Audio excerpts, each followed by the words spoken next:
I experienced really good selling recently, and I wanted to share the experience with you because I think it can be applied to your business and my business. It's a really great lesson to remember.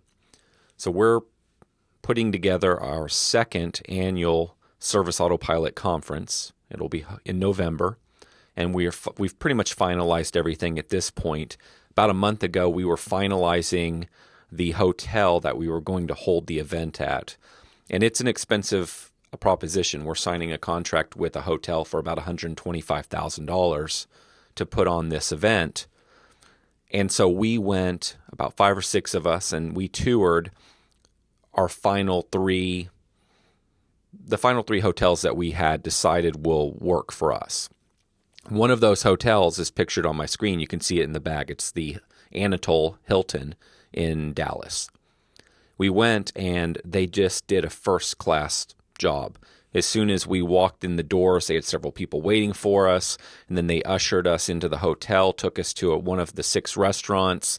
They had desserts and drinks and all kinds of things set out for us, and then the lady that was essentially running the show, and she had 5 or 6 people there with her to help and answer questions. She was asking us all kinds of questions about what we cared about, what were our top concerns, what kind of problems did we have last year at our conference at a different hotel, on and on. She was fact-seeking. She was looking for her selling points, all while we enjoyed drinks and dessert.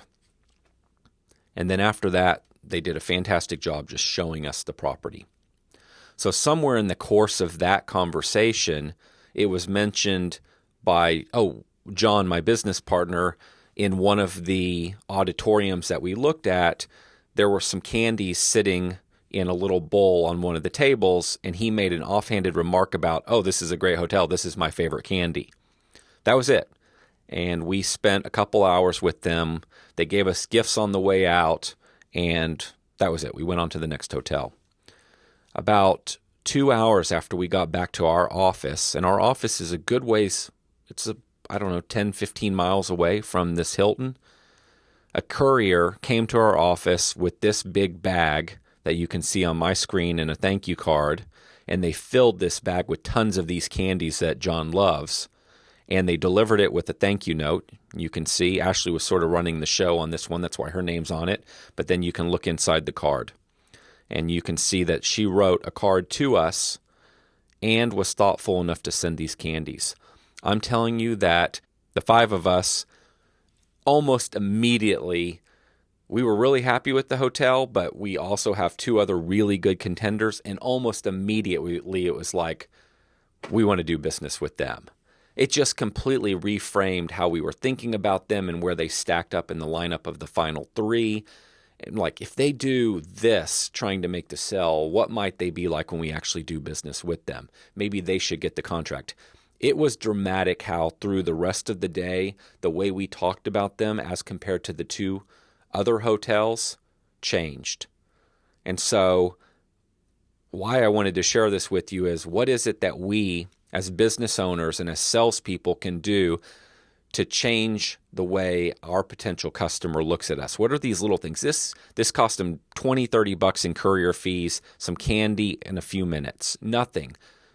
Something really small. And that would even be worth it if your sale was only $1,000. In this case, it's $125,000.